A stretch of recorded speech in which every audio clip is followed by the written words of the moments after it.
ব্যতিক্রম কিছু বলবো আজকে। আপনারা অবাক হবেন যে বিষ হজম করতে পারলে তারপরে সুখী হওয়া যাবে।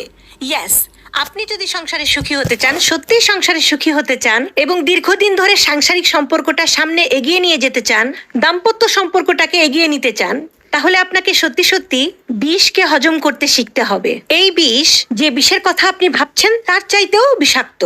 এই বিষ, বোতলের যে বিষ খেলেই আপনি মারা যান, তার চাইতেও যন্ত্রণাদায়ক। কারণ এই বিষ আপনি খাবেন, আপনি একটু অর্ধেক যন্ত্রণা ভোগ করবেন বা লম্বা সময় ধরে যন্ত্রণা ভোগ করবেন, কিন্তু আপনি মরবেন না, আবার আপনি সুখী হবেন। ব্যতিক্রম কথা না? আমি জানি আমার এই ভিডিও শোনার পরে অনেকেই আমার সাথে দ্বিমত পোষণ করবেন এবং কমেন্ট বক্সে বিভিন্ন ধরনের কমেন্ট করবেন, করুন, কিন্তু এটা সত্যি কথা। আপনাকে বিষ হজম করতে শিখতে হবে।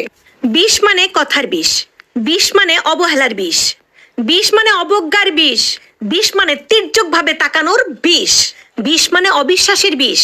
আপনি সংসারে দাম্পত্য জীবনে চলতি পথে অনেক ধরনের অভিজ্ঞতা অর্জন করবেন। আপনি যে রোমান্টিক সম্পর্কের প্রত্যাশায় দাম্পত্য জীবন শুরু করেছিলেন, দাম্পত্য জীবন আসলে ততটা রোমান্টিক নয়। এটা একটা অর্গানাইজেশন, এখানে আপনার সন্তান জন্মগ্রহণ করে।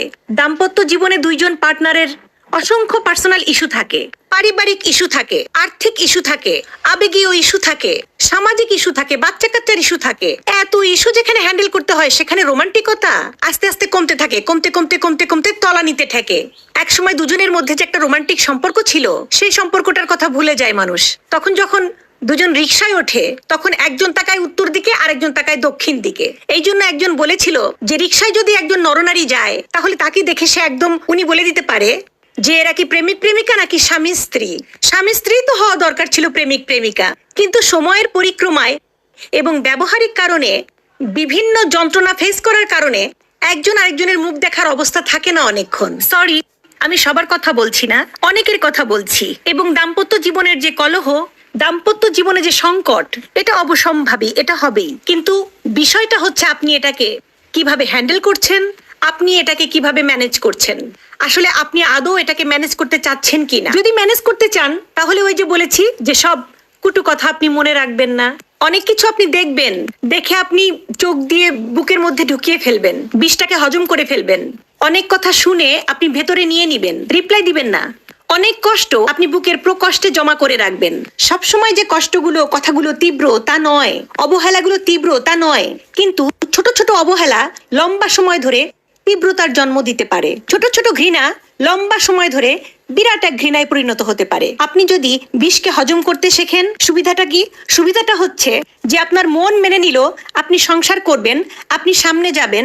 যদি ভালোবাসার ঘাটতি থাকে, দুজনের মধ্যে যদি দূরত্ব তৈরিও হয়ে যায়, একজন যদি আরেকজনের দিকে ভালোবাসার দৃষ্টিতে নাও তাকায়, তবুও সংসার করে যেতে হবে বাচ্চাদের কারণে। সংসারটাকে টেনে নিতে হবে এবং বিষকে হজম করে ফেললে আপনি আবার ভালোবাসতে পারবেন। আর বিষকে যদি হজম করতে না পারেন, গায়ে মেখে রাখেন, মনের মধ্যে রাখেন, তাহলে আপনি ভালোবাসার পুনর্মিলন ঘটাতে পারবেন না।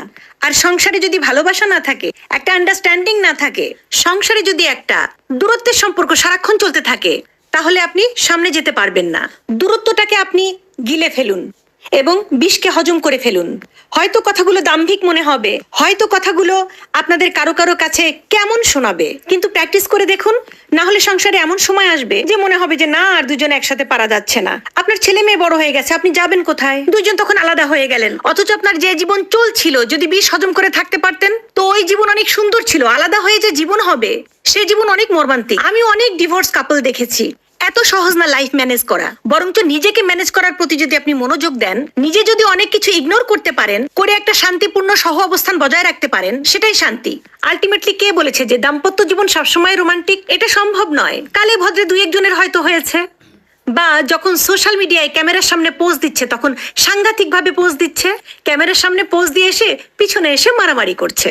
তবে সোশ্যাল মিডিয়ার সুখ দেখে আবার মনে করবেন না যে সবাই খুব সুখে আছে। তবে হ্যাঁ, আপনাকে সুখী হতে হবে এবং তার জন্য বিষ হজম করার পদ্ধতি আপনাকে অবলম্বন করতেই হবে। এই পদ্ধতি আপনাকে শিখে ফেলতেই হবে।